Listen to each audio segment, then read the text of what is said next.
Hi, in this video, we're going to continue talking about the multicast address, and actually in some ways a little bit of what we talked about in solicited-node multicast. So basically we're going to talk about mapping well-known multicast address to an Ethernet multicast. So similar to what we saw in solicited-node. Okay, so we've talked about the solicited-node multicast and also the assigned multicast addresses. Well, both of these addresses get mapped to an Ethernet MAC address. Okay, and let's take a look.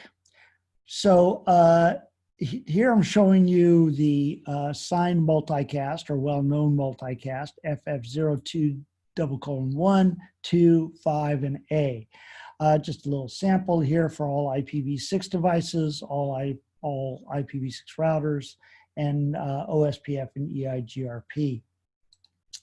Okay, so what happens is the low order bits, the last 32 bits, end up getting mapped from the assigned multicast address to the Ethernet MAC address. Okay, so we can see that if we take, well, actually it's probably easier to look at the last 32 bits here, or the last 32 bits here for these two multicast addresses, but they're actually mapped from the low order 32 bits of the assigned multicast address. Okay, I've mentioned this before, but why 3333? I've mentioned that before.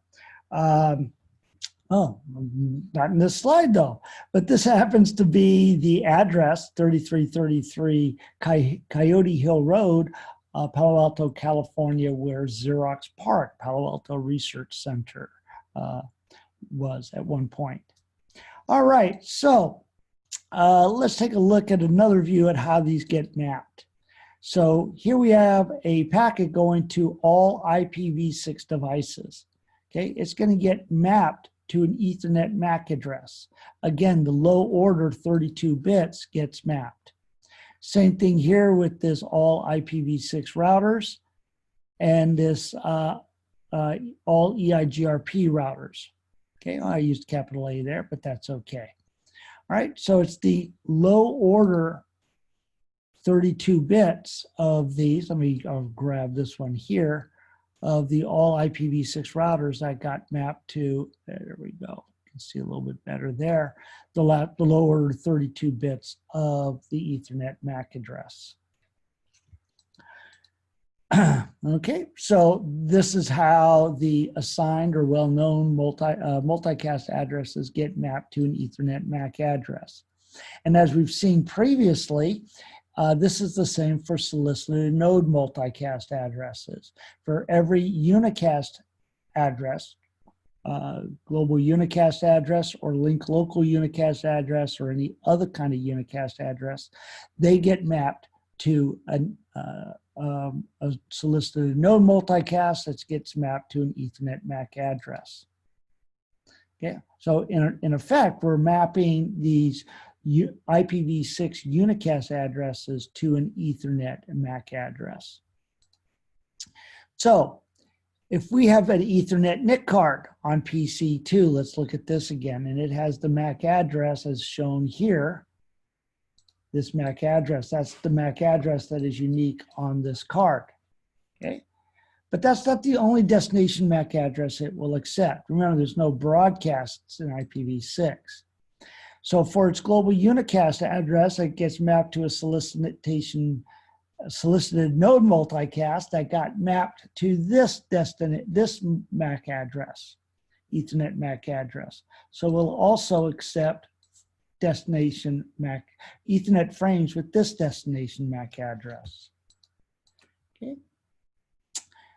If we look at the its link local address that got mapped to a solicited-node multicast address that got mapped to this Ethernet MAC address, the NIC card will also accept any Ethernet frames with this destination MAC address.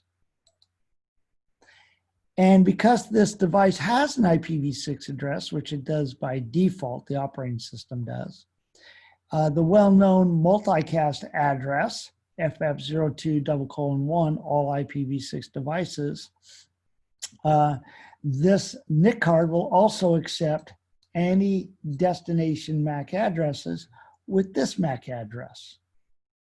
Okay, so we can see that besides its own MAC address, this one here of the NIC card, it's accepting any multicast destination MAC addresses with these multicast addresses as well. And again, this is all really much more allows for more efficient processing for things like neighbor solicitation messages, equivalent to an ARP request in IPv4, because we don't have to use broadcasts. And that means the data in the frame does not have to be passed up to an upper layer for processing. The NIC card can decide whether or not it needs to filter the frame, whether it needs to